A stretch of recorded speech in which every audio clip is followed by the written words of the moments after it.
It was a typical Thursday evening in our suburban home, the kind where the setting sun bathes the living room in a warm, golden hue. Our baby, Lily, was gurgling happily in her crib, unaware of the complexities of adult life. My wife, Emma, hummed a tune while preparing dinner, her silhouette dancing against the kitchen walls. Life, at that moment, felt almost perfect, mundane in its happiness.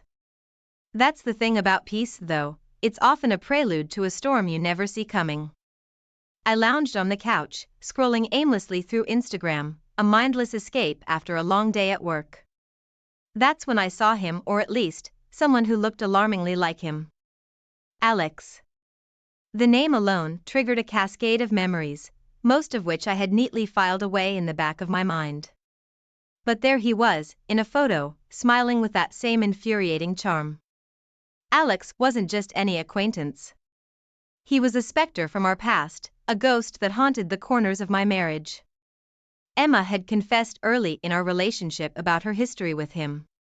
They were close, uncomfortably close, in college, involved in everything but what she assured me was the final act. But that wasn't the part that bothered me the most. It was the timing. This photo, this digital ghost, was from the week I had to fly to the East Coast for a family emergency. The week I was away, wondering if Emma was okay, she was with Alex. I confronted her that evening, trying to keep my voice level, but there's only so much calm one can muster in situations like these. Emma, did you meet Alex while I was away? Her reaction was a cocktail of surprise and guilt. Yes, but it was nothing, just a friendly catch-up, she said, her voice a little too quick, her eyes a little too evasive. That night, sleep didn't come easy. My mind replayed Emma's words, her expressions, looking for signs I might have missed. There were inconsistencies, tiny cracks in her story that grew wider the more I thought about them. By morning, I was resolute. I needed to know the truth. I started digging. Old messages, emails, anything that could give me a clearer picture. What I found was a photo, a simple, seemingly innocuous photo of Emma and Alex, closer than what just friends should be. It was like a punch to the gut, a silent confirmation of my worst fears. The confrontation that followed was anything but calm. Accusations flew, tempers flared, and in the end, we were both left drained, standing amidst the wreckage of what was supposed to be a normal day. We made up, as couples do, but the seed of doubt had taken root in my mind. I couldn't let it go. So, I did what any desperate man might do. I hired a private investigator. It felt like a betrayal, an admission that our marriage was on shakier ground than I wanted to admit, but I needed answers. The investigator, a grizzled man with a knack for uncovering secrets, delved into Alex's past and present. What he found was unsettling. Alex had a history, a pattern of insinuating himself into the lives of women in committed relationships. It was like reading a script of a bad movie, each act more predictable than the last. He had disrupted relationships, left a trail of emotional chaos in his wake, and now, it seemed, he had played a role in mine. Every day, the tension at home grew. Emma sensed my growing suspicion, my barely concealed hostility. Our conversations turned into interrogations. Our nights, once filled with shared laughter and whispered plans for the future, became silent battlegrounds of unspoken accusations. It all came to a head when Alex came back to town. I couldn't resist the urge to confront him. We met in a crowded cafe, the public setting a thin veneer of civility over the boiling anger inside me. Did you sleep with my wife? I demanded, forgoing any pretense of courtesy. Alex's denial was immediate, but his eyes, those shifty, evasive eyes, told a different story. He hinted at something happening that night, a suggestion wrapped in a smirk that made my blood boil. But he offered no confession, no solid evidence of the betrayal I was so convinced had occurred. Returning home, I found Emma distant, her patience with my obsession wearing thin. It's either me or your baseless accusations, she warned, her voice trembling with a mix of anger and hurt. I was torn, caught in a web of my own making. The once happy home we had built together was now a house of cards, trembling at the slightest breath of doubt. That night, lying awake, I realized the gravity of my actions. My quest for the truth, however justified I felt it to be, had started to erode the very foundation of our marriage. The love and trust we had cultivated over years were being overshadowed by a ghost from the past, a specter of doubt that refused to be laid to rest. But I couldn't stop, not yet. There was one last piece of the puzzle that needed to be placed, one final truth that needed to be uncovered, whatever the cost. Ever since the day I saw that photo of Emma and Alex, my world had started to crumble, brick by brick. Suspicion is like a virus. Once it finds a host, it grows, festering, until it consumes everything in its path. I became that host, and my home became a breeding ground for doubts and cold silences. Emma felt the change. She tried to maintain normalcy, perhaps believing this storm in my head would pass. But how do you ignore the elephant in the room? How do you pretend that your husband doesn't look at you with eyes clouded by suspicion? The tension between us was palpable, a thick fog that refused to lift. I found myself analyzing her every move, dissecting her every word.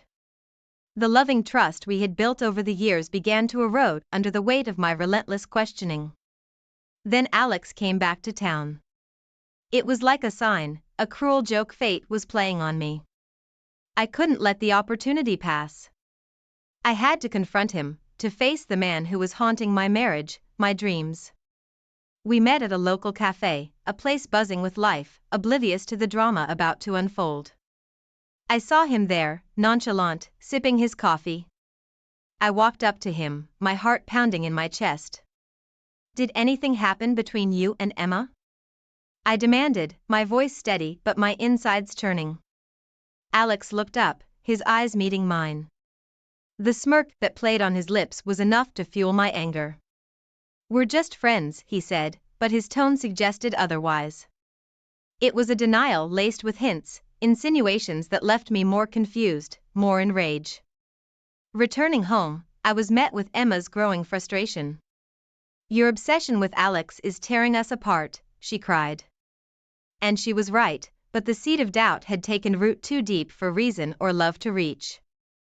In the midst of this growing rift, an unexpected ally emerged. A friend of Emma's, someone I had never really connected with, reached out to me. "I think you should know something," she said hesitantly. She told me about a party where Emma and Alex had been seen together, a little too close for comfort. It was a new piece of the puzzle, a clue that I couldn't ignore. That night, as I lay in bed next to Emma, the memory of that party flashed in my mind. I remembered how she had come home late, her explanation a little too rehearsed. The images haunted me, Emma and Alex together, laughing, touching. The more I thought about it, the more real it seemed, the more it ate away at me. The next day at work, I couldn't focus. My mind was a whirlwind of doubts and fears. My colleagues noticed, my boss noticed. My professional life, just like my personal life, was starting to unravel. It's funny how one moment, one simple act of curiosity, can lead you down a path from which there's no return. I had opened Pandora's box, and now I was paying the price. Ever since suspicions about Emma clouded my mind, life had become a relentless pursuit for the elusive truth. My days were consumed by a singular obsession, to find out what really happened between her and Alex. This quest was not just about uncovering a possible betrayal, it was about salvaging what little peace I could muster in this storm of doubt. My family started to notice the change. They saw the dark circles under my eyes, the constant distractions, the way I jumped at every beep of Emma's phone. They decided to intervene. It was a Sunday afternoon when they all showed up at our door, unannounced, concerned, and determined to get to the bottom of things. "We're worried about you," my sister said, her eyes filled with a mix of concern and frustration. "This isn't healthy, you're tearing your family apart." I wanted to dismiss their concerns, to tell them they didn't understand. But deep down, I knew they were right. It was under this familial pressure that Emma and I found ourselves in the office of a marriage therapist. The room was cozy, designed to make one feel at ease, but all I felt was a growing sense of skepticism. Therapy? How could talking to a stranger help when every fiber of my being screamed that something was amiss in my marriage?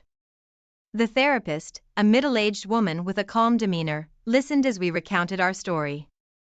When it was my turn, I laid out my suspicions, my evidence, my fears. I expected validation, understanding, even agreement. Instead, she offered a perspective that hit me like a cold splash of water. Have you considered that these suspicions might be more about your insecurities than Emma's actions? She asked gently. Her words struck a nerve. I recoiled, feeling a mix of anger and denial surge within me. Insecurities? Was she implying that this was all in my head? That my gut feeling, the sleepless nights, the endless searching were just manifestations of my own weaknesses? No, that couldn't be. I refused to accept it.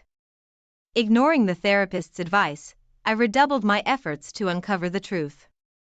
I started digging deeper, revisiting old messages, re-examining every interaction between Emma and Alex that I could recall. The more I searched, the more convinced I became that there was something to find. I combed through phone records, credit card statements, anything that might serve as a piece of the puzzle I was desperately trying to solve. Nights were the hardest. Lying next to Emma, I felt miles apart from her. The woman I once shared my deepest secrets with now felt like a stranger. Each night, as she drifted to sleep, I lay awake, my mind racing with theories and possibilities. My days at work became a blur. Meetings and deadlines passed me by as my concentration waned. Colleagues started whispering, noticing my haggard appearance and distracted demeanor. My boss called me in, expressing concern over my performance. But none of that mattered. The only thing that mattered was the truth. The strain began to show in every aspect of my life. Friends started to keep their distance, unsure how to approach me. Family gatherings became tense, filled with unspoken questions and pitying glances. My world, once so full of laughter and love, had narrowed down to a single, consuming obsession. As the chapter of my life filled with doubt and suspicion continued, I couldn't help but wonder where it would all end. Would I find the truth I was so desperately seeking, or would this journey lead me down a path of irrevocable ruin? The days were blending into each other, each one a mirror image of suspicion and unrest. The walls of our home, once filled with warmth and laughter, now echoed with the cold silence of a marriage hanging by a thread. My relentless pursuit for the truth about Emma and Alex had taken its toll, and yet, I couldn't stop.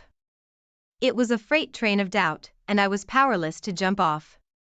Then, one evening, as I was rummaging through some old boxes in our attic, I stumbled upon something that stopped me dead in my tracks. Tucked away beneath a pile of forgotten knickknacks was a small, beautifully wrapped gift. Curiosity piqued, I unwrapped it to find a delicate silver bracelet, elegant and unmistakably expensive. But it was the note that came with it that turned my world upside down.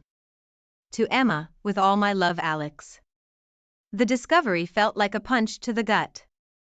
All those denials, all those reassurances from Emma, suddenly seemed like nothing but well-crafted lies. The rage boiled inside me, a tumultuous storm threatening to burst. I confronted Emma the moment she walked through the door.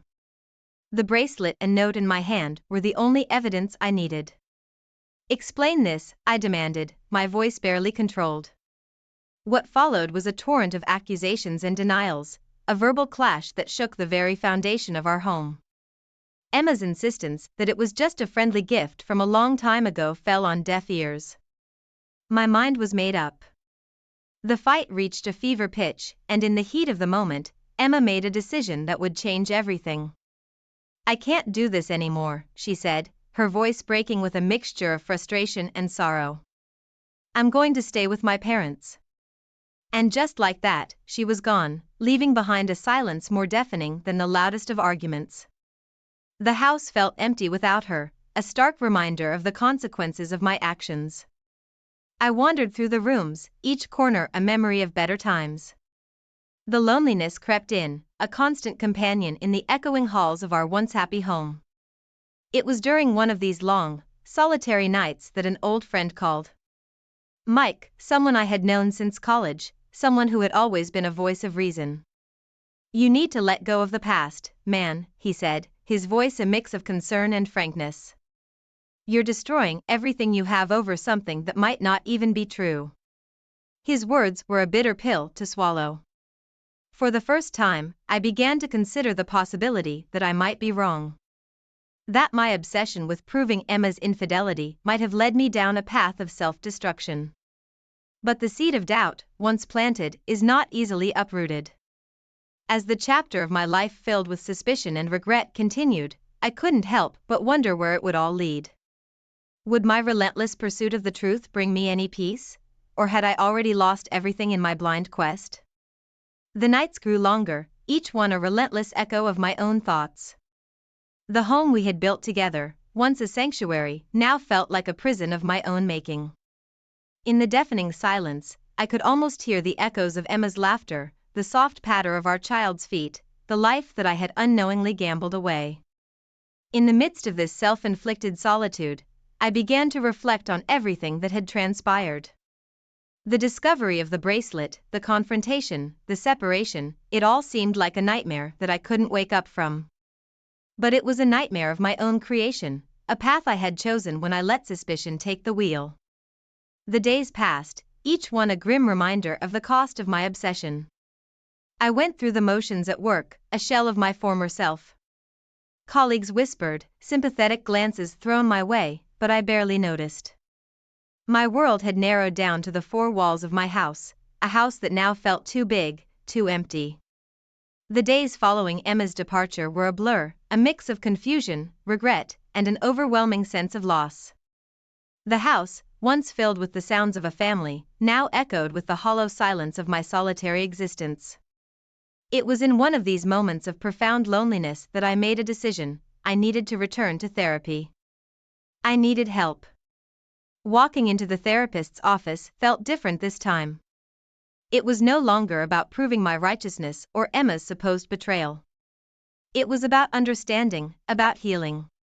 The therapist welcomed me back, her eyes reflecting a mix of concern and professional neutrality. We need to address the root of your trust issues, she said, her voice calm and steady. It was a challenge, a call to confront the demons that had driven me to the brink of losing everything I held dear. I was ready, or at least, I thought I was. The sessions were intense, often emotionally draining. We delved into the past, unearthing old wounds, old insecurities. It was during one of these sessions that I received an unexpected email. It was from Alex. His words were a confession, a revelation that turned everything on its head. He admitted to trying to seduce Emma that night years ago, but she had rejected him. He expressed regret for his actions, for the turmoil he had unknowingly caused. The email was like a missing piece of a puzzle, fitting into place yet appending everything I thought I knew. I sat there, the email open in front of me, a sense of realization washing over me. The encounter I had imagined, the betrayal I had convinced myself had taken place, might have been just that, a figment of my imagination fueled by insecurities and unfounded suspicions. With this new revelation, I reached out to Emma. It was a tentative step, a phone call made with a heart full of hope and a mind clouded with doubt. She was hesitant, her voice guarded, a clear indication of the hurt that my accusations and doubts had caused. Our interactions remained strained until an unforeseen crisis struck. Our daughter, Lily, fell ill. It was a terrifying moment, one that pushed aside our differences and brought us together in a shared concern. Watching Emma care for Lily, seeing her strength and tenderness, reminded me of the woman I had fallen in love with, the family we had built together. The illness, though brief and not serious, served as a catalyst, bringing us temporarily closer in a shared purpose. It was during these moments, in the quiet of the hospital room, that we found a semblance of our old selves, a glimpse of what we had once been. Then came another twist, a call from Alex. His voice was a reminder of the chaos he had unwittingly caused. But this time, he offered a confession that echoed the contents of his email. He admitted his attempt to seduce Emma and her rejection of his advances. Hearing it from him directly was different. it carried a weight that the written words couldn't convey. The guilt and shame that followed were overwhelming. I had allowed my insecurities to dictate my actions, to cloud my judgment. The realization that Emma had been truthful all along, that she had endured my accusations and doubts with a clear conscience, hit me like a tidal wave. I struggled with these emotions, the guilt gnawing at me for not having trusted the woman I had vowed to love and cherish. The damage I had caused to our marriage, to our family, seemed insurmountable. The trust we had once shared, now shattered by my own hand. In the midst of this turmoil, I found myself reflecting on everything that had happened. The suspicions, the confrontation, the separation, it all seemed like a tragic misstep, a journey down a path that should never have been taken. The days that followed were filled with a desperate attempt to make amends. I apologized to Emma, my words heavy with the weight of my remorse. But apologies, I knew, were not enough to heal the wounds I had inflicted. In the aftermath of revelation and regret, I found myself standing on the fragile ground of our damaged relationship. The air between Emma and me was thick with unspoken words and buried emotions. I knew I had to take the first step towards mending what I had broken. I apologized to Emma, my words heavy with the guilt of my misguided suspicions. I watched her face as I spoke, searching for a sign of forgiveness, a glimmer of the love we once shared. But all I saw was the deep hurt that my actions had caused, a pain that my words could barely touch. It was then that Emma laid down her ultimatum, her voice steady but her eyes betraying the turmoil within. "I can come back, but only if you trust me completely," she said. Her words were a lifeline, a chance to salvage the remnants of our marriage. I agreed without hesitation, desperate to prove that I could be the man she once believed me to be. We began the arduous process of rebuilding our relationship, each day a step on a long and uncertain path. We attended therapy sessions together, worked on communication, and tried to rekindle the affection that had once come so easily. But the scars of doubt run deep, and the foundation of our trust had been shaken to its core. Just when it seemed like we were making progress, my old demons resurfaced. I overheard a phone call that Emma made one evening, her voice low and hushed. The contents of the conversation were innocent enough, but to my once again suspicious mind, it sounded like a secret being kept from me. This seed of doubt grew rapidly, fed by the memories of past betrayals and unresolved insecurities. I confronted Emma, my accusations more a reflection of my own fears than her actions. The argument that ensued was explosive, a culmination of months of tension and heartache. Emotions that had been simmering beneath the surface erupted. Accusations, regrets, and painful truths were hurled with reckless abandon. It was a catharsis of sorts, a purging of all the bitterness and mistrust that had poisoned our marriage. As the dust settled, we found ourselves at a crossroads. The final confrontation had laid everything bare, leaving us exposed and vulnerable. The path forward was unclear, the damage seemingly too extensive to repair. The chapter of our lives filled with suspicion, confrontation, and the relentless pursuit of a truth that almost destroyed us was coming to a close. But the future of our marriage, once a certainty, now hung in the balance, a question mark looming over our heads. The days that followed were a mix of awkward silences and tentative conversations. The intensity of our final confrontation had left us both raw, unsure of how to navigate this new reality we found ourselves in. The home we shared felt different now, each room a reminder of the battles we had fought within its walls. Trying to rebuild what we had seemed like an insurmountable task, the trust that is the bedrock of any relationship had been fractured, and I was painfully aware that it was my own actions that had caused the most damage. Despite the challenges, we both knew that giving up wasn't an option. We had invested too much in each other, in our family, to let it all fall apart. So, we continued to work through our issues, each small step forward a victory against the doubts that had once threatened to consume us. The world I knew was crumbling around me, each piece falling away like leaves in the autumn wind. The home that once echoed with laughter and love now whispered with ghosts of a past too painful to recall. In this desolate landscape, Emma stood, her eyes a mirror to the soul she had bared. She had something in her hand, a piece of paper that trembled slightly as she held it out to me. "I want you to read this," she said, her voice a mere whisper yet heavy with unspoken emotion. It was an old email, one I had never seen before, from Alex to her. It spoke of an unrequited love, of a pursuit she had never welcomed, of her loyalty to me.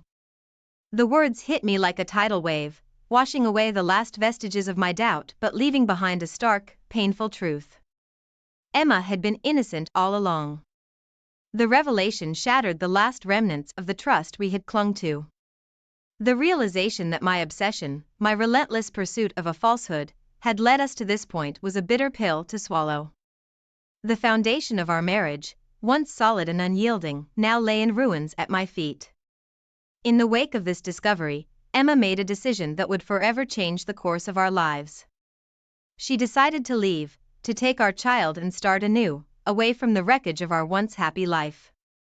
Watching her pack, each item a memory, a shared moment, was like watching the final chapter of our life together being written in real time. The door closed with a soft click, a sound that reverberated through the empty halls of our home. I stood there, a solitary figure amidst the chaos of my own making. The loss was overwhelming, a physical pain that gripped my heart and refused to let go. In the silence that followed, I was left to reflect on the destruction my actions had wrought. My once beautiful family, now a casualty of my unfounded suspicions and unrelenting paranoia. The realization that I had destroyed the very thing I had vowed to protect was a crushing weight on my soul. As the days turned into weeks, and the weeks into months, I found myself alone with my thoughts, a prisoner of my own mind. The lesson I had learned was a harsh one, a testament to the destructive power of doubt and the fragility of trust. In the end, I was left with nothing but memories and regret, a haunting reminder of what could have been. The story of our marriage, once filled with hope and love, had ended in tragedy, a cautionary tale of the price of I can't support you anymore. I'm sorry. I can't believe in you at a time like this. I'm John, 32 years old. Today I'm divorcing my wife Emily, who became paralyzed from the waist down in an accident. Everyone will probably say I'm abandoning my wife in her time of need, but there's been a lot leading up to this point. We've been struggling for years to have children. Once we decided to get fertility tests at a specialized clinic. We discovered it was her side issue, making it less likely for us to have a child. Emily cried and apologized to me every day. I didn't know what to say to her and we both became depressed. During these dark days, more misfortune struck us. We met in a college ski club on the bus to the ski camp with club members. Is this seat taken? Please have a seat, Emily. A junior member sat next to me. We quickly got close talking about skiing, and even after returning from the camp, we started meeting up and hanging out at college. 3 years after graduating from college, we get married and were blessed by our friends from the club. Life should have been perfect, but we couldn't have a child. 5 years into our marriage and still no child. Emily began to panic. Hey. Claire from our club is becoming a mom now. I'm the only one from our circle without a kid. That was all she talked about recently, but there wasn't much we could do about it. So we bravely went to a fertility clinic to find out if there was any problem, but the doctor. Alexander's words were harsh. There's nothing wrong with you, sir. However, your wife has severe endometriosis. It's difficult for her to conceive in this condition. I was stunned listening to the Dr. Alexander speak so matter-of-factly. Tears didn't even come to my eyes. It was so unexpected. Emily lost all her spirit knowing the issue was with her and remained depressed even at home. Will I never be a mom? I dreamt of having a barbecue with you, me, and our child. I hugged and consoled her. We kept repeating I'm sorry in my arms. Whether we have children or not, I'm happy as long as I'm with you. Let's take our time and figure out our future together. I wasn't sure if she was convinced, but I expressed my feelings as best as I could. Emily nodded, but she still seemed troubled. Time passed, and it was December. The city sparkled with Christmas lights, a season of excitement for everyone, but for us, it was just another gloomy day. Even after finishing my busy year-end work, coming home to a depressed Emily made me feel suffocated. I wanted children too, but if it wasn't meant to be, I was content building a happy home with just Emily and me. I understand Emily's feelings well enough, but it's tough on me too. Gradually, our relationship started to falter. Changing from it can be helped to enough is enough. Our marriage was deteriorating, but there was nothing we could do about it.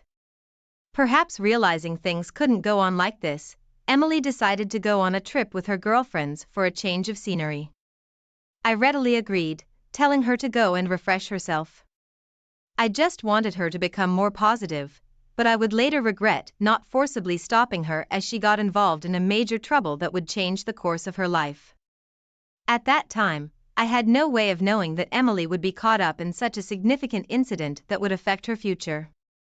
Her destination was Colorado. Packing her ski gear, she said she was going to enjoy skiing in hot springs with France. She was looking forward to stopping by Aspen on the way back, a place that held fond memories for us since that's where we had our wedding. Feeling relieved after seeing Emily off, I focused on work at the office. That's when I received a call from an unfamiliar number. Hello, is this John's phone? I apologize for the sudden call. This is the Colorado State Police. I'm calling about your wife, Emily. She was involved in an accident. Her car slipped on the snow.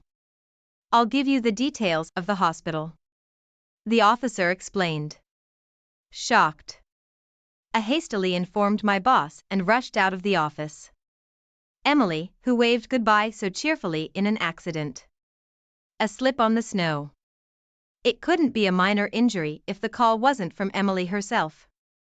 All I could hope for was her survival as I boarded the train to Aspen. When I stepped off at Aspen Station, the cold wind hit my face like a slab surrounded by a blanket of snow. Completely different from the scenery in New York, I huddled up due to the cold. I caught a taxi waiting at the station's roundabout and rushed to the hospital. Arriving at the hospital in a panic, I was greeted by several nurses and police officers. John, your wife is currently in the ICU. A nurse said that, leading me to where Emily was.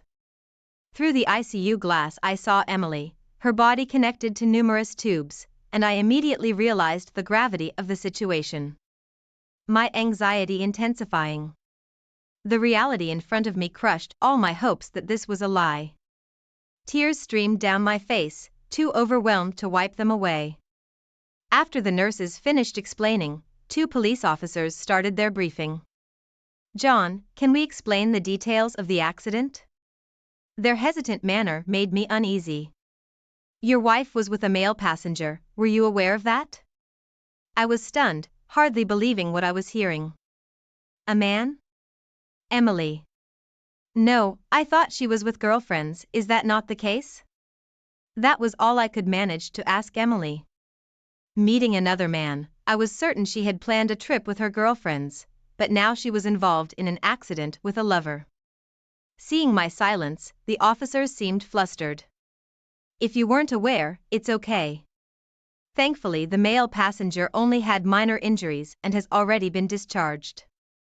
Now all we can do is wait for your wife's condition to stabilize, they said, and left. Left behind. I sat on a bench, my head in my hands. What was going on? What was Emily doing? Why did she lie to me?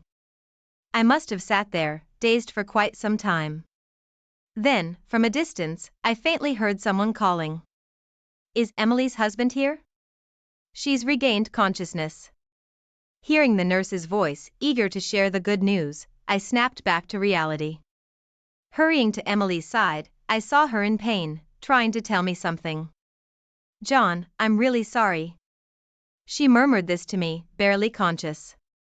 It's okay, don't worry, stay strong, Emily. I encouraged her frantically, forgetting what the police officer had told me. Later, I was called by Dr. Shelton for an explanation. Can my wife recover fully? I asked apprehensively. Dr. Shelton gave a grim explanation. Unfortunately, your wife has sustained a severe spinal injury. It's highly likely she'll be paralyzed from the waist down, so she won't be able to live as before. Most likely she'll need a wheelchair given her current condition. I was prepared, but it was still a major injury that involved a risk to life, actually. It was almost a miracle that she survived. I felt utterly devastated as it plunged into darkness.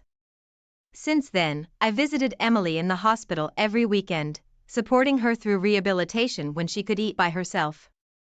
I'm Mr. Duck. The courage to ask her something that had been troubling me. Emily, I need to ask you something. Who were you with on the day of the accident? Emily froze for a moment, clearly troubled. I'm sorry. I can tell you it was someone I shouldn't have been with. I did something really foolish. Finally, Emily made a statement that seemed like an admission of her affair, and that single sentence became the decisive factor in my decision to divorce.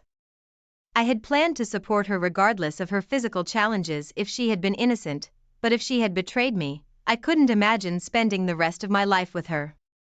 I finally brought up divorce. She was shocked but ultimately agreed. Only her father, my father-in-law, tried to persuade me to reconsider. Despite his repeated pleas, I politely refused and decided to divorce Emily and I, who had once loved each other so deeply and married.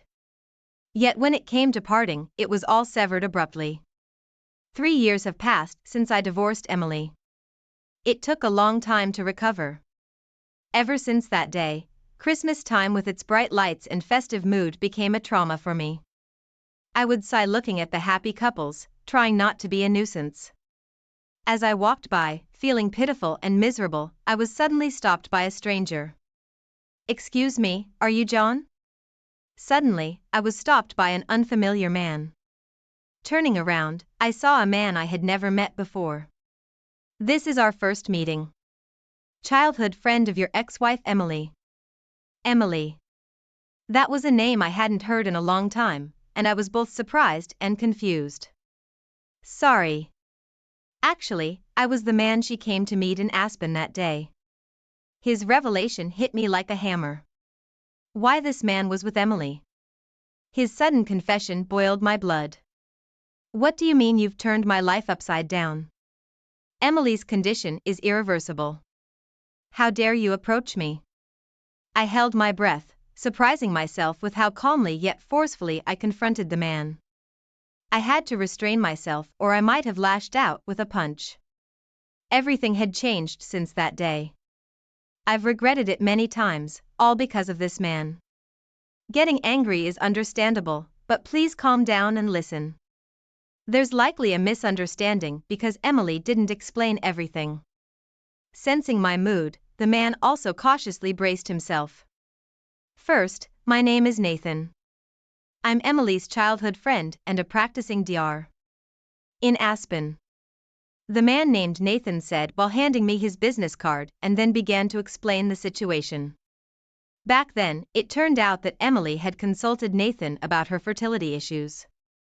When Nathan told her about a fertility specialist in Aspen, Emily had asked him to refer her and he wrote her referral letter. Emily thought I would oppose the treatment because I had been hesitant about fertility treatment. Nathan explained she lied about the trip to secretly visit the doctor Nathan referred her to. Today I came to the city for a conference and by chance I saw you. I recognized you immediately, having seen your wedding photo with Emily. I've always been sworn to secrecy by Emily, but I'm glad I decided to tell you. I would have regretted it for the rest of my life if I hadn't spoken to you today, Nathan repeatedly pleading with me to meet Emily. You should hear the circumstances from her and resolve this misunderstanding. Heirs. I was overwhelmed by the sudden revelation, but eventually nodded deeply, agreeing to visit Emily's family home. The weekend after hearing Nathan's story, I took a train and finally arrived at Emily's family home.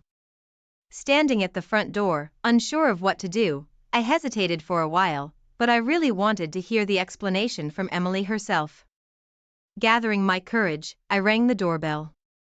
The leisurely chime sounded indifferent to my feelings, and after a while the door opened. "Who is it?" For a moment I was confused as I heard a voice, but saw no one until I lowered my gaze significantly and saw Emily in a wheelchair. "John, it's been a while, sorry for coming unannounced." I was relieved to see Emily looking well. Emily was beyond surprised by my visit, frozen in place after getting used to moving her wheelchair. She led me to the living room. "I met Nathan by chance, who happens to be your childhood friend, and he told me everything." "Is it true that you went to Aspen that day for fertility treatment?" I asked. Emily bit her lip and nodded. "Why didn't you consult me beforehand?" As I tried to understand the situation, tears began to overflow from Emily's eyes. "You said it was okay for us to live together, just the two of us, but I still wanted to have our child. I couldn't give up on that, but after my reckless actions led to my condition, I couldn't ask you to take care of me. Not only can I not have children, but now I require lifelong care. I thought it was better for us to part ways, believing you would surely be happier that way." As if the switch had been flipped, she began to speak. It seemed like she was trying to release all the feelings she had been holding back along with her tears. She hadn't kept it a secret out of malice. If it weren't for the accident, she would have just visited the doctor introduced by her childhood friend. She probably felt unable to bring it up. She didn't deny the infidelity suspicion, accepting it instead. That was her way of showing her love, considering her now disabled condition. I was lost for words, looking up to see Emily's father standing behind her. "I'm so sorry for what we put you through, John. I knew about it too, but as a parent it was unbearable to see my daughter face a lonely future. With her disability, please forgive us," he said, facing them. I straightened up. "I'm also responsible." Emily was suffering and I was insensitive to say that it was okay not to have children. We should have explored more possibilities that we both could agree on. I admitted, reaching out. I held Emily's hands resting on her lap. "I'm so sorry for leaving you alone, Emily." I apologized for my heart kneeling in front of Emily in her wheelchair, holding her hands. I was like a knight seeking forgiveness from his princess. "Now I understand what you were saying. Even with a body that can bear children, I should have thought of ways to make you happy. As your wife, I should have genuinely appreciated that you stayed by my side and changed." Emily also opened up to me about her honest feelings. Now, finally, we were both able to express our reflections and regrets. And so we were able to correct the years-long mistake of mismatched bones. Several years later we remarried. We both regretted the divorce and still had love for each other. "It's not easy, but I want to try again." Ira proposed to Emily, pledging my love to her. Emily was happy but remained puzzled until the end by her need for care. I faced each of her fears one by one, discussing solutions together. We renovated our home for accessibility, and when I'm not around we rely on a caretaker. Even if we can have children, we wanted to live together. With that shared desire, we finally took the step forward. I am determined not to leave Emily's feelings behind again, but to firmly say the worst thing about betrayal isn't the other guy. It's the look on your wife's face when she sees him. Like she's finally been struck by lightning after years of walking around just waiting to be zapped into something new and exciting. I'd never been good at science, but I understood that kind of electricity. The kind that could turn your whole world into ash. Let's rewind a bit. 26 years. That's a solid chunk of life, enough for most couples to build a fortress against the storms of the world. At least, that's what I thought Tracy and I had done. Sure. Stuff wore down over time, the passion wasn't on full blast like those honeymoon years, but we had something better. I trusted her like I trusted my own 2 feet. We had a comfy house, a nice enough retirement fund, Morgan grown and happily married, zero drama. Boring, maybe to some, but I wouldn't trade it. Then we went to that damn party. Flashback to the morning before. I'm making my usual coffee, Trace is humming along to some oldies song on the radio, and I'm thinking, damn, I got lucky. Corny as hell, I know, but hey, sometimes a guy just needs a minute to count his blessings, right? She catches me grinning like an idiot. What? She laughs. You finally realize your wife's still got it. I wink and pull her close. Never needed a reminder, gorgeous. We kiss, a good long one, and I head off to work, feeling like I could tackle the world. Cut to later that day, at Scott and Wendy's annual bash. People milling about, the usual backyard barbecue chaos. And then boom, it hits me, something's off. Not that gut punch and panic kind of off, more like the air feels a few degrees colder. I look around, but can't shake it. I find Tracy chatting with some ladies, try to catch her eye. That's when I see him. Mr. Eurochic himself, standing there like a lost tourist, while my wife looks across the yard at him, and her whole damn face transforms. Eyes go wide, cheeks flush, like she's finally found the thing she'd never realized was missing. At that exact moment, my heart starts playing a drum solo I was definitely not prepared for. For the next hour, I'm on autopilot. Introducing myself to this Charles dude, making polite conversation, all the while observing Tracy. She's glued to his side, those flirty little smiles she used to reserve for me. Each giggle, every time their hands brush, it's a white-hot knife to the gut. I'm not the jealous type, never have been, but this isn't jealousy. It's watching your world catch fire, and knowing you can't stop it. The worst part? The innocent, hand-on-the-shoulder touch as they walked past me. I wasn't an idiot, I knew what that meant. The rage boiled up so fast I was surprised I didn't start steaming. I grabbed this Charles jerk by the wrist. Keep your hands off my wife. Everyone froze, Tracy gasped, and I had that moment of clarity where you realize you're about to make things 10 times worse. Before I could say another word, though, they were just gone.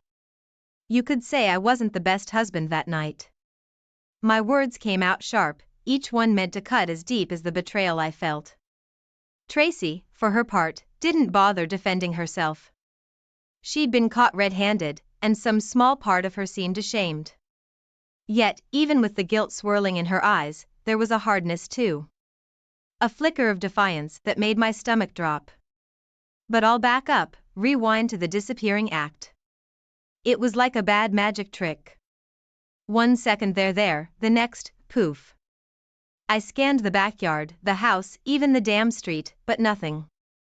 Part of me, some pathetic, hopeful sliver, kept thinking, she'll be back, she's got to explain, it was the drinks, the excitement. Pathetic, really. Home alone was a fresh kind of torture. Usually, I'd unwind with a game on TV, a beer, maybe Tracy, and I would talk about our days. That night, the silence was deafening.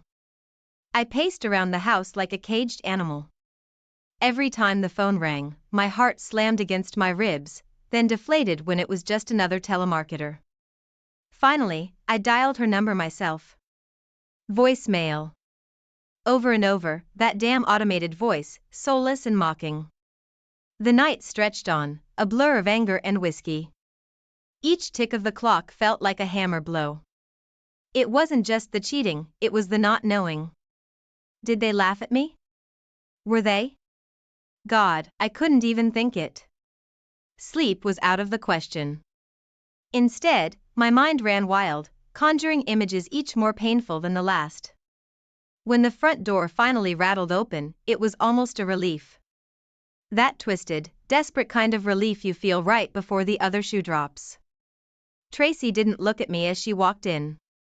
She smelled faintly of smoke and some perfume I'd never bought her. Where the hell have you been? My voice came out raspy, barely above a whisper. She shrugged. Out, that was it, just out. It took every ounce of strength to not just lose it right there. With him, my voice finally rose, cracking with anger. Then, she said it. The words I knew were coming, yet they still hit like a punch to the gut. Greg, I'm in love with Charles. The world narrowed down to her face, the set of her jaw, the coldness in her voice. My wife, the woman I thought knew me better than anyone, was a total stranger. All I could do was choke out, "Get out."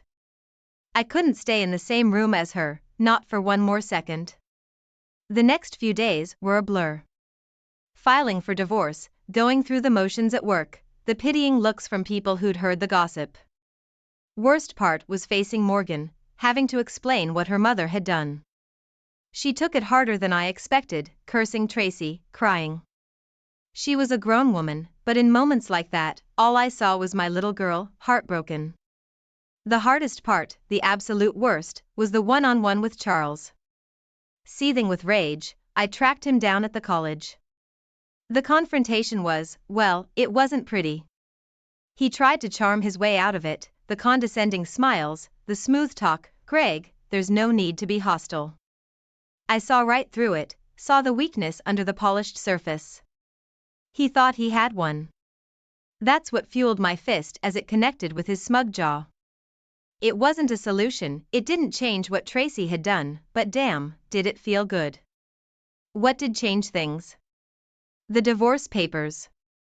It was the final nail in the coffin of our perfect life. Tracy didn't fight me on it, didn't cry or make a scene. The woman I'd married would have at least defended something. This Tracy was cold and efficient, already moved on to her new adventure.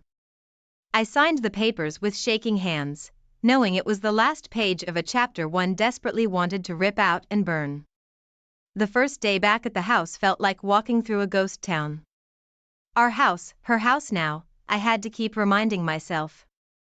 Even the air felt heavy, saturated with the memory of Tracy's laughter, our inside jokes, 26 years of shared existence just gone. It wasn't even about the stuff, the furniture, the artwork, whatever. It was the absence that cut me deepest.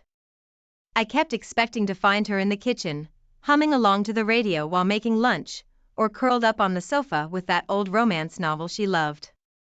Instead, it was silence, punctuated by the empty echo of my own footsteps. My hands shook as I packed my clothes, each t-shirt and pair of jeans a stark reminder that I was leaving my old life behind. Thank God for Morgan, she'd always been the best part of me and Tracy combined. In the midst of my own self-pity, she was the one who chivied me along. "Pops, let's get this over with. You can crash at my place until you find somewhere new." She had that same no-nonsense determination her mother once had, softened with a love and support that pierced through my despair. There was another bright spot. A woman named Sarah from my accounting firm. We'd worked together for years, always friendly in that office kind of way. After word got out about Tracy, Sarah had quietly reached out. A few careful emails, a heartfelt lunch where she listened more than she spoke. It wasn't romantic, not yet, but knowing someone had my back mattered more than I'd expected. Then, of course, there was Wendy. I don't think the woman ever slept, not with all that energy dedicated to neighborhood gossip and meddling in other people's lives.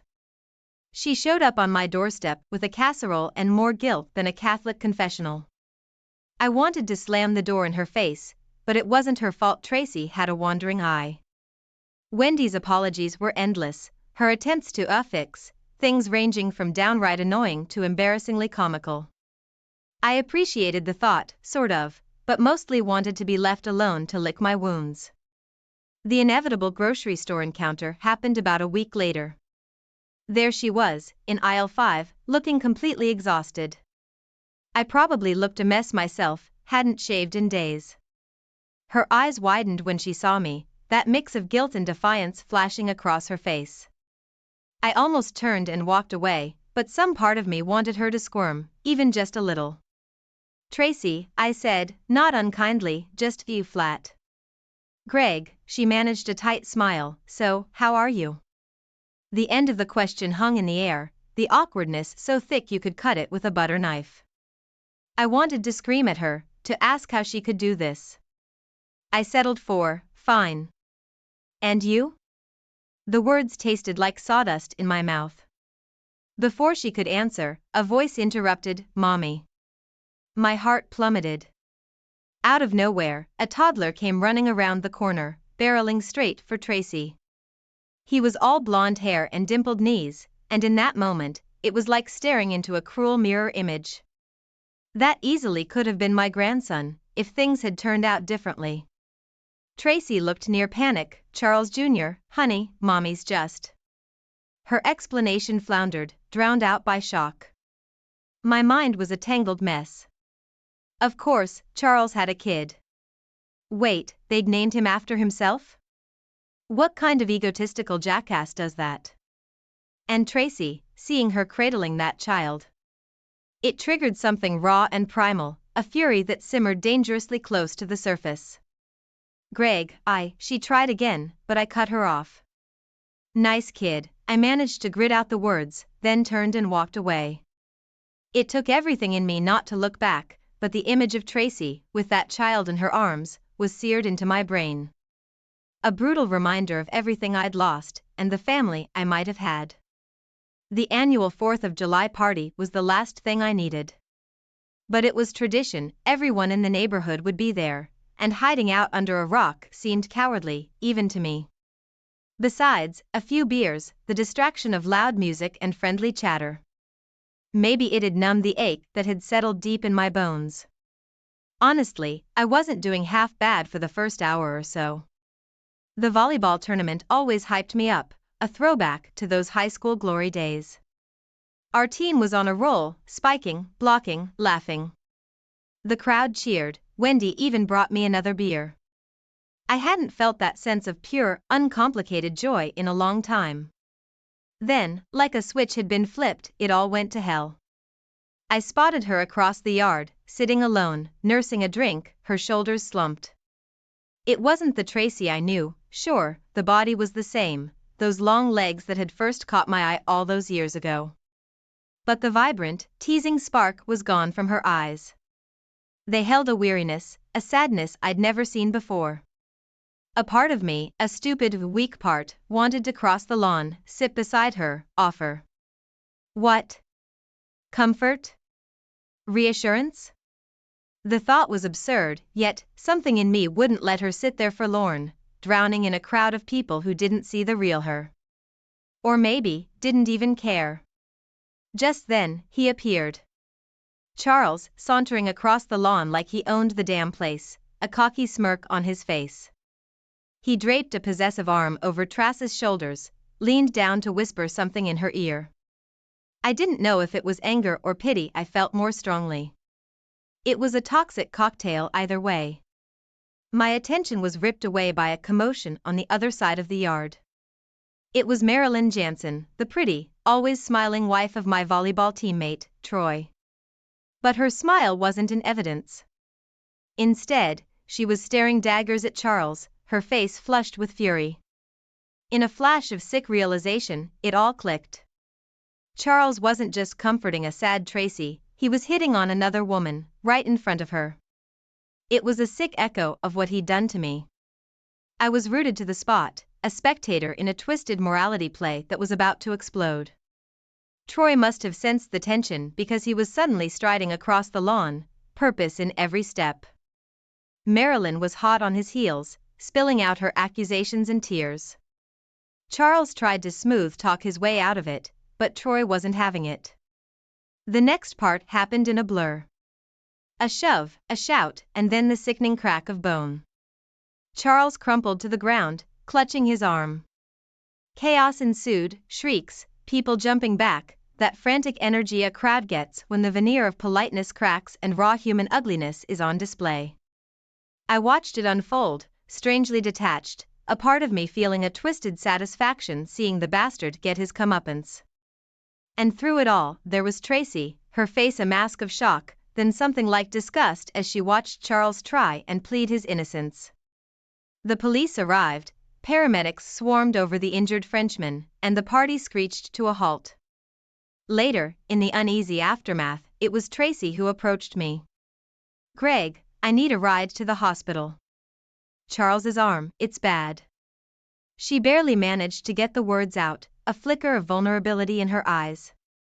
Everything in me screamed to walk away, leave her to her mess. But some deep-rooted sense of, not decency, that was gone, but a twisted kind of loyalty made me nod. We drove to the hospital in silence. The air between us was thick with unspoken words, with the ghosts of who we used to be. Did I hate her? At that moment, with the smell of antiseptic filling the air, Charles groaning on a gurney. No, I couldn't muster hate. Just a deep well of sadness and the faintest glimmer of something that might, in time, resemble forgiveness. But that was a road far longer than the one home from the ER. Hospitals have all the comfort and charm of a DMV on a Monday morning. The fluorescent lights buzzed overhead, the air crackled with nervous energy, and the smell of bleach made me nauseous.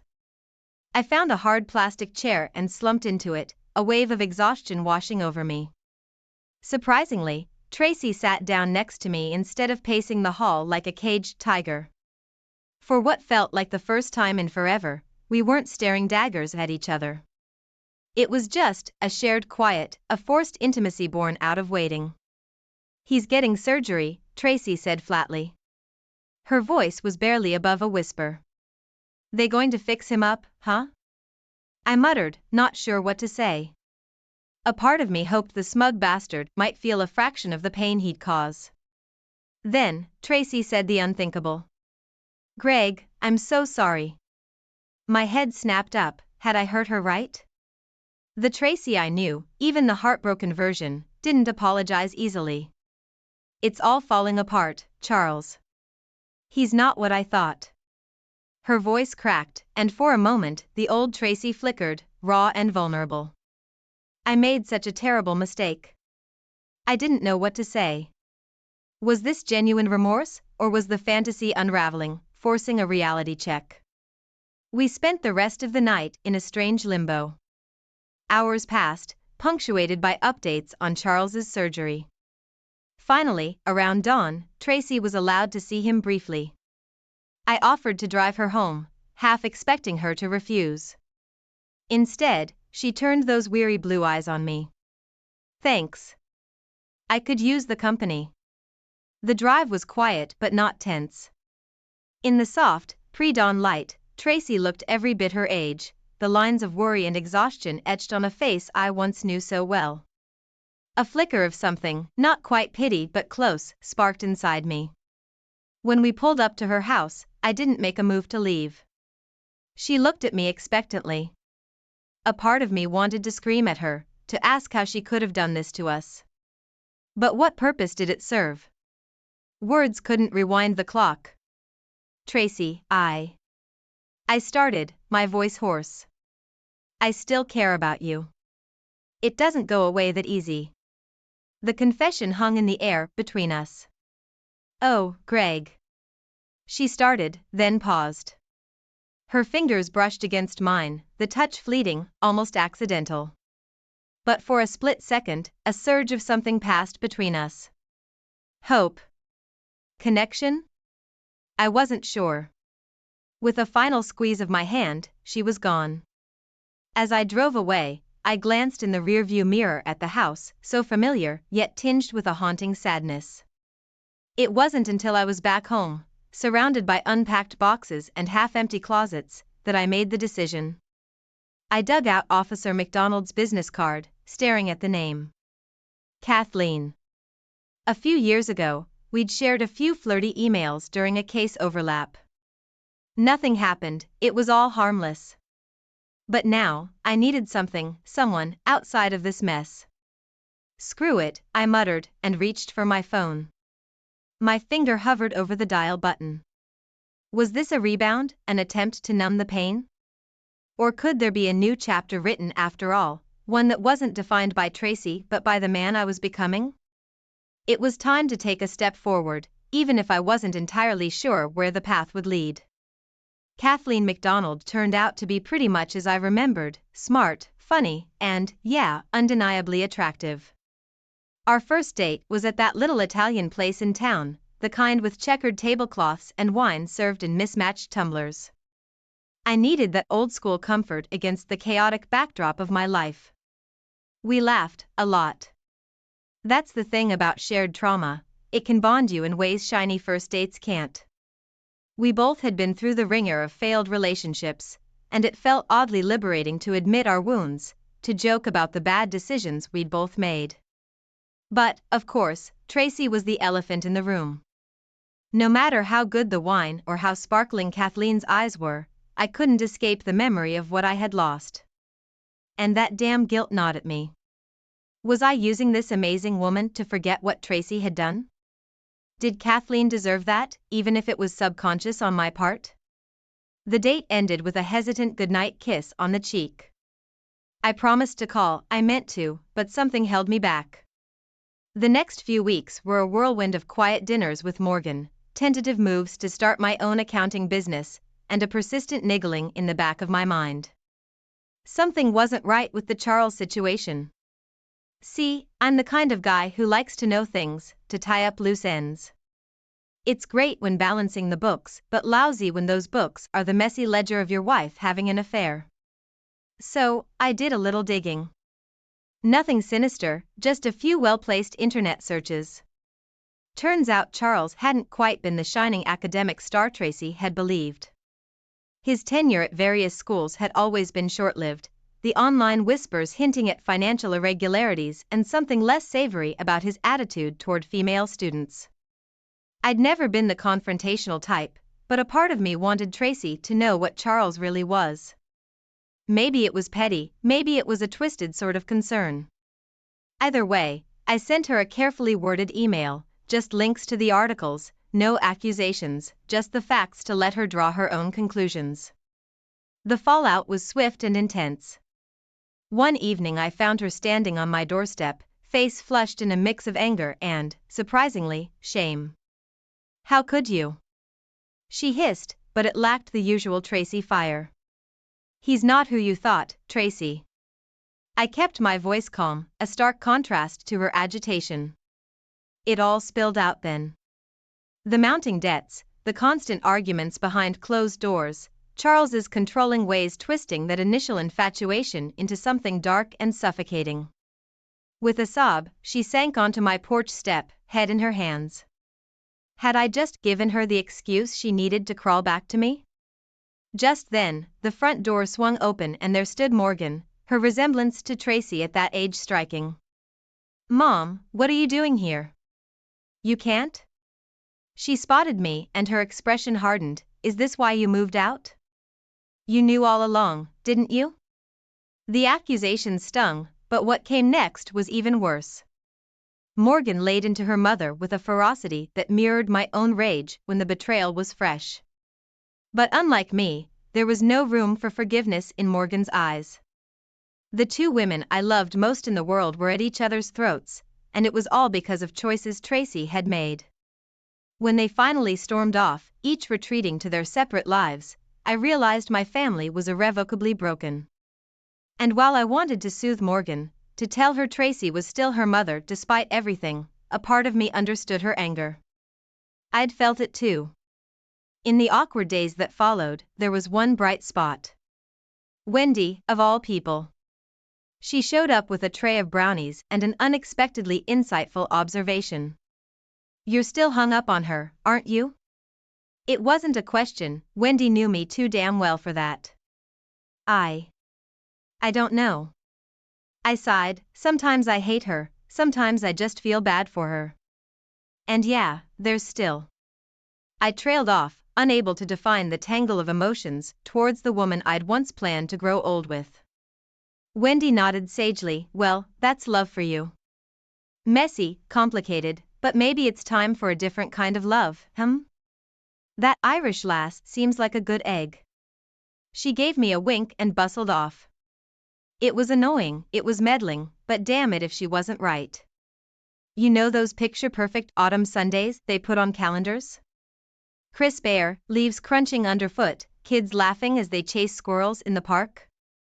That's where fate decided to deal me another twist in the whole Tracy saga. I'd taken a long walk, hoping to clear my head. The Kathleen thing was promising, but I was still carrying way too much emotional baggage for a light-hearted romance. I found myself aimlessly circling the park, watching kids squeal with delight on the swings when I spotted a familiar blonde ponytail and heard a child's infectious giggle. Tracy and little Charles Jr. She was kneeling next to him, wiping ice cream from his chin, her expression softer than I'd seen in ages. I wanted to turn and vanish into the trees, but it was too late. Her eyes found mine, widening in surprise. Greg. She started, then looked flustered. Charles Jr. This is Mr. Gregerson. We were neighbors. Was that a flicker of guilt on her face, or just the awkwardness of an unexpected encounter? The kid grinned, chocolate smeared around his mouth. Hi, Mr. Gregerson. He waved a sticky hand at me. I found myself smiling back, despite everything. Hey there, buddy, you got yourself some ice cream. Before I could overthink it, I was squatting down next to him, showing him a goofy trick, making a coin disappear. His giggle was like music. I almost forgot who his mother was, the weight of the last year momentarily lifted. When they left a while later, Tracy hesitated. Look, thanks. For being nice to him. Sure. I managed, thrown off balance by this flash of normalcy. The next few days were a blur of confusion. What the hell was I supposed to with those few stolen moments of easy warmth? And then, the inevitable happened. Tracy called. I steeled myself, half expecting an apology, recriminations, I wasn't sure. Instead, her voice was strained. Greg, I don't know who else to turn to. Would you come over? Her words tumbled out in a rush, with a hint of desperation. I almost said no, should have said no, but damn it, I'd spent half my life looking after her, and that instinct was tough to break, no matter how much she'd hurt me. The second I stepped into that house, I knew something was very wrong. It wasn't the mess, the place was always a disaster zone since Charles moved in. It was the tension, thick as smog, hanging in the air. Tracy looked gaunt, a tremor ran through her hand as she clutched a glass of wine. Charles was worse. Gaunt was the polished charm he displayed in public. He lounged on the couch, a sneer plastered across his face as he watched some dumb sports game. Every time he looked at Tracy, there was a coldness in his eyes that made my skin crawl. His words dripped with condescension, thinly veiled insults masked as jokes. It went on like this for the whole agonizing meal. Finally, I couldn't take it anymore. That's some mighty fine cooking, Tracy. I said it louder than necessary, aiming a glare at Charles.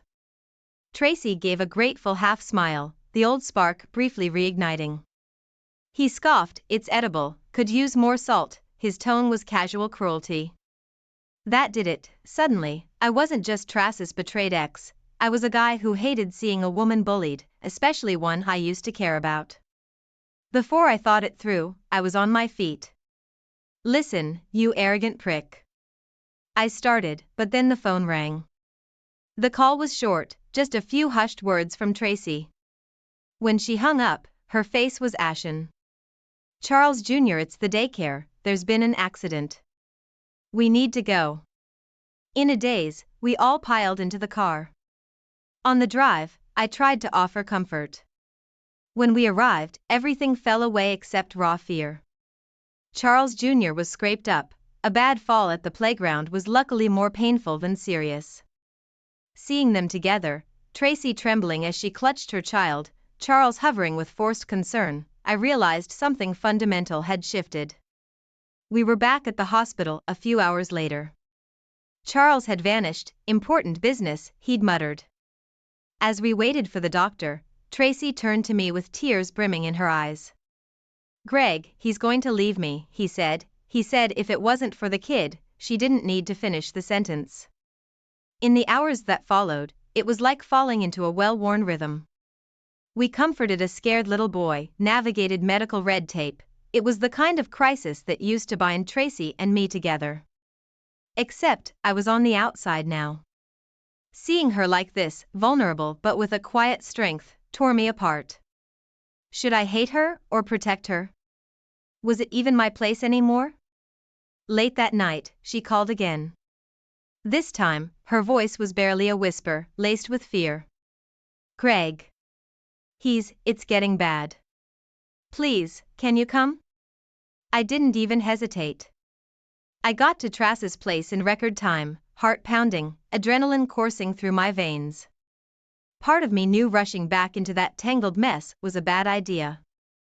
But when a woman, any woman, let alone Tracy, sounds terrified on the phone, a man reacts. The front door was ajar. Inside, the house was dimly lit, the usual domestic chaos magnified by a strange air of menace.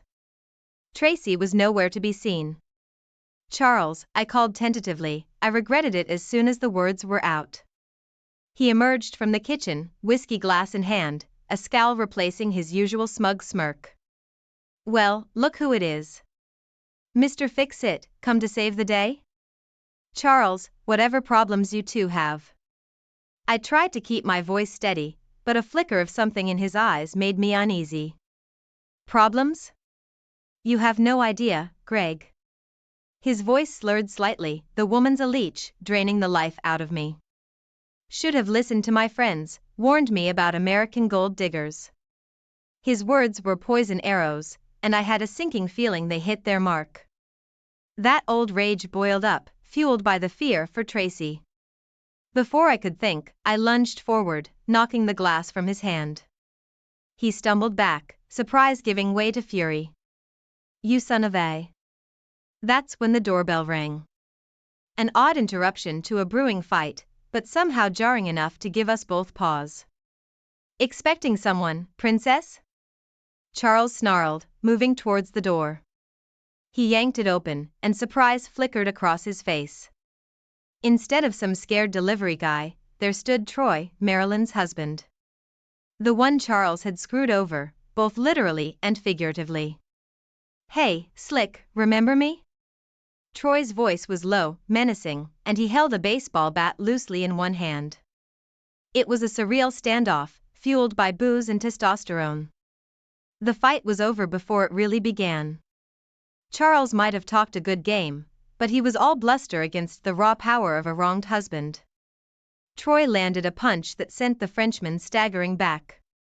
I hesitated for a second, then the old neighborhood loyalty won out. It wasn't noble, I just saw an opportunity to land a few good punches, maybe settle an old score. The fight was pure chaos, a blur of flailing limbs and curses. Amidst the madness, I caught sight of Tracy standing in the hallway, her face etched with a mix of horror and satisfaction. Yeah, there was no way I could pretend there weren't a few shreds of dark amusement mixed in with my own fury. The sirens wailed in the distance, a jarring counterpoint to the sounds of our brawl. Relief washed over me, not because I was scared of cops, but because it signaled an end to the insanity. It was Kathleen who stepped through the door first. My heart gave a jolt at seeing her in her uniform, her calm professional expression at odds with the chaos within. Her partner, a no-nonsense older cop named Peterson, took one look at the scene and let out a long exasperated sigh. I should have retired years ago, he muttered. Tracy, bless her heart, stepped forward. Instead of cowering, her voice was surprisingly strong. Officer, I want to press charges.